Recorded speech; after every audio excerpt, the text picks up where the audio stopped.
Привет, друзья, с вами Лада, и мы продолжаем плести из газетных трубочек. В этом видео сплетем вот такую сумку для планшета. Как раз впереди праздник, 23 февраля, и эта сумка станет отличным подарком вашему близкому человеку. И, кстати, на 8 марта тоже можно сплести такую сумку. Дизайн у нее лаконичен и подходит как для мужчин, так и для женщин. На мой взгляд, идеальный подарок, особенно для тех, у кого есть планшет. Да и бумаги тоже можно туда положить. В общем, применений несколько. Плести эту сумку будем из таких бумажных трубочек. Я их кручу сама на спицу. В отдельном видео показываю подробный процесс, ссылка в описании. Красила я их самодельной морилкой из желудей. Цвет очень нравится, но есть у них один недостаток. Чуть позже об этом буду говорить, так что смотрите до конца. Я приготовила для работы вот такую разметку. Расчертила на листе бумаги вертикальные полосы для стоек. Разметка вышла чуть побольше самого планшета, поэтому на одну секцию буду плести меньше. Стойки уже на месте. Закрепила их малярным скотчем, они у меня двойные, проволоки в них нет. И начинаю плести веревочкой в две трубочки. Нарастила две трубочки вместе и с первой стойки начинаю плести.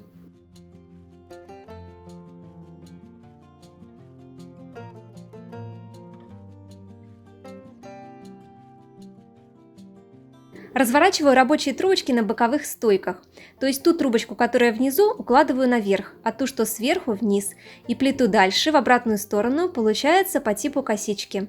И так я плету много рядов. Не могу сказать, сколько конкретно, тут я ориентируюсь только по размеру планшета.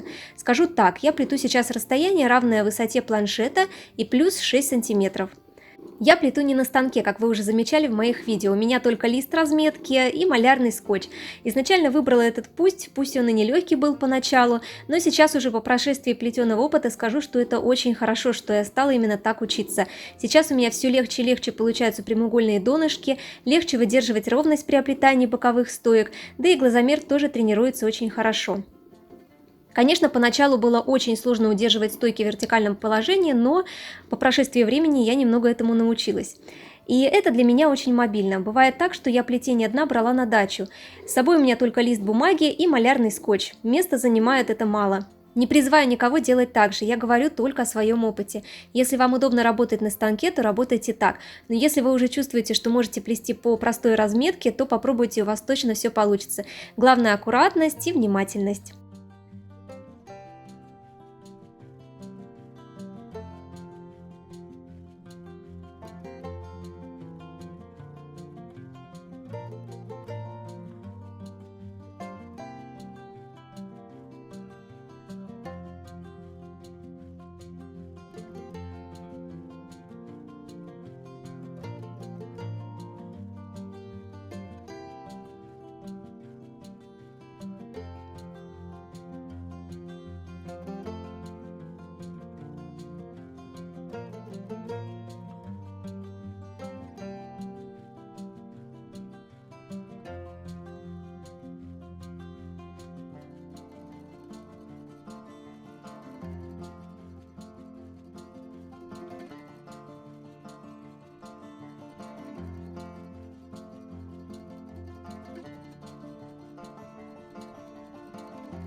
Я проплела уже достаточно рядов, меряю все это с планшетом, по размеру вроде подходит.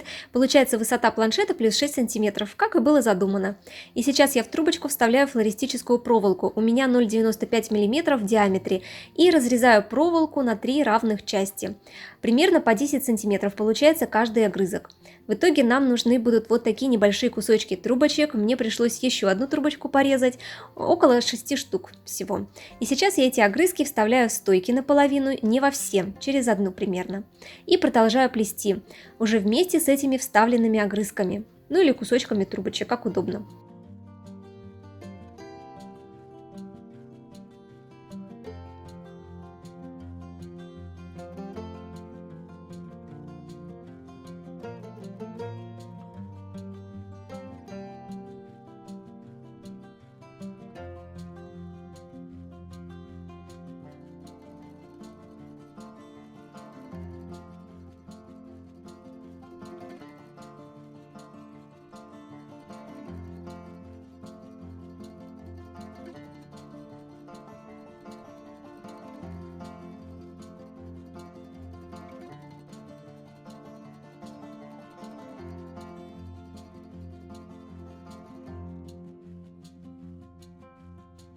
Я почти проплела до конца наших огрызков, и получилось вот такое плетеное полотно. И сейчас я опять прикладываю планшет, и у нас здесь такое большое расстояние получается. Переворачиваю это полотно изнанкой на себя, планшет умещаю так, как если бы он находился уже в этой сумке, и вот таким образом начинаю складывать заготовку. Прямо по планшету. Лучше, чтобы в месте сгибания трубочки были еще пока влажные, не полностью сухие, иначе будут заломы.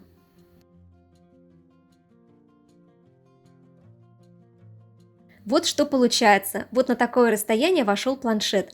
Плести дальше будет сложно. Планшет не дотягивает по ширине, поэтому я его заменю доской. И помещаю под низ нашу разметку. Плету дальше. Можно всю конструкцию закрепить резинкой, как вам удобно. Может, даже и не надо было складывать на этом этапе, можно было проплести целым полотном, а потом уже сложить пополам. Но я плету на камеру и выбрала именно такой вариант, он для меня удобнее всего. Ну а вы выбирайте то, что удобно именно вам. Здесь правил нет, запомните. Главное правило — следить за стойками, плести внимательно, осознанно и любить то, что делаешь.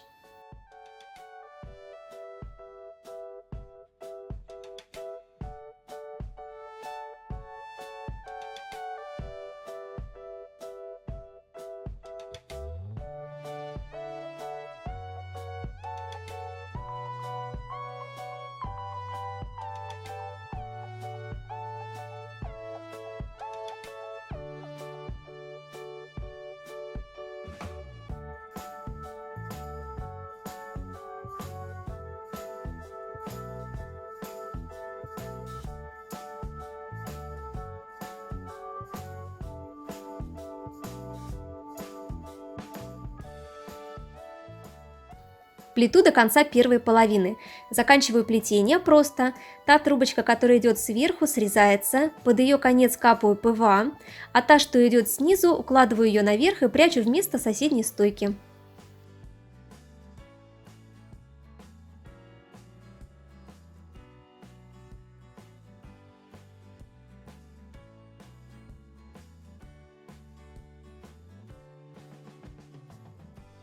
Делаю загибку. Мне пришлось показать эту загибку на недоделанной заготовке с другой стороны. Поверьте, она одинакова с двух сторон получилась. Обрезала стойки из пары по следующей схеме. Сначала вторую из первой пары, потом каждую первую из следующих пар. А предпоследнюю пару обрезала всю. И сейчас начинаю стойки укладывать так, как на видео. Третью стойку укладываю вместо следующей и последнюю в это же место. Получилась вот такая загибка. А теперь скажу пару слов о самих трубочках. Как я уже говорила ранее, они были покрашены самодельной морилкой из желудей. Цвет, конечно, получился очень красивый, и такая морилка ничем не уступает любой покупной морилке. Но в этих трубочках есть небольшой недостаток. Я заметила, что они при плетении немного жестковаты получились. Вроде я их и обработала пропиткой, и точно так же я обработала эти трубочки пропиткой, как и все остальные свои трубочки, но вот такая жесткость, она все-таки немножечко присутствует. Причем я недавно плела из трубочек, покрашенных такой же самодельной морилкой из шишек, и они тоже получились немного жестковаты. Я думаю, что все это дело в соде. Может быть, у вас есть какие-то свои догадки, напишите, мне обязательно будет интересно почитать.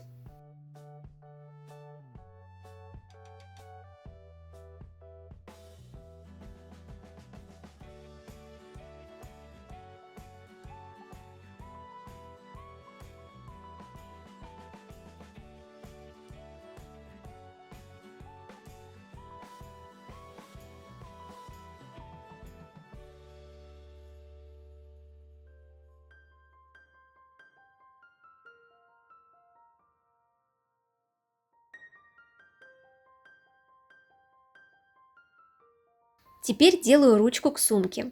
Одна у меня уже готова, осталась вторая, и ее нам нужно установить симметрично. В этом вся загвоздка, конечно, и нужно быть очень-очень внимательной. Взяла для этого черные трубочки. У меня эта сумка будет для мужчины, поэтому такой цвет выбрала. Определяю, где будет располагаться ручка. Сразу ввожу трубочку внутрь этого места. И с другой стороны тоже намечаю место, и туда просовываю другой конец трубочки. И обязательно сравниваю это с первой ручкой, как у меня все по высоте, сходится ли, если что, подправляю обязательно. Нарастила трубочку, теперь веду ее в обратную сторону и ввожу ее с внутренней стороны наружу. И снова веду ее обратно.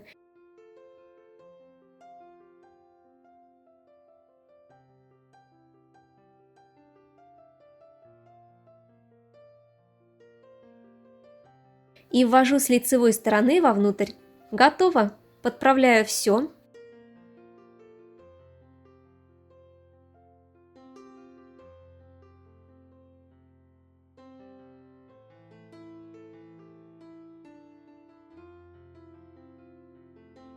Теперь беру конец трубочки, завожу его на лицевую сторону и делаю им виток вокруг трубочек. И еще виток, и еще. Начинаю оборачивать эту конструкцию трубочкой, наращиваю ее по ходу дела.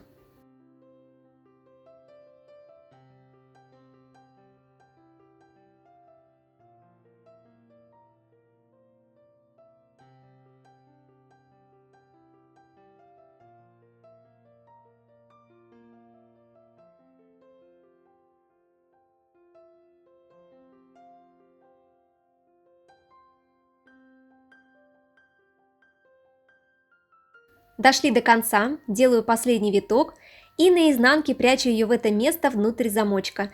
Хорошо подтягиваю и обрезаю. Вот такие две аккуратные ручки у нас получились.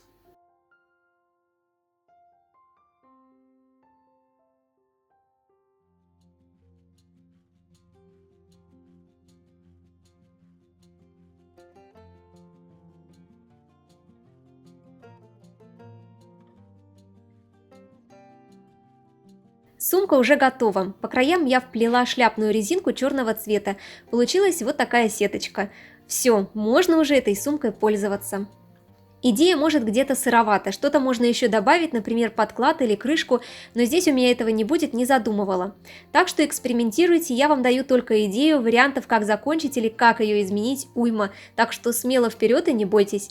Обязательно напишите, как вам идея, понравилось ли видео, может есть то, что вы хотели бы еще написать. Ставьте лайк и подписывайтесь на канал, здесь вы найдете вдохновение. Увидимся с вами очень скоро в следующих видео и трансляциях. Пока-пока!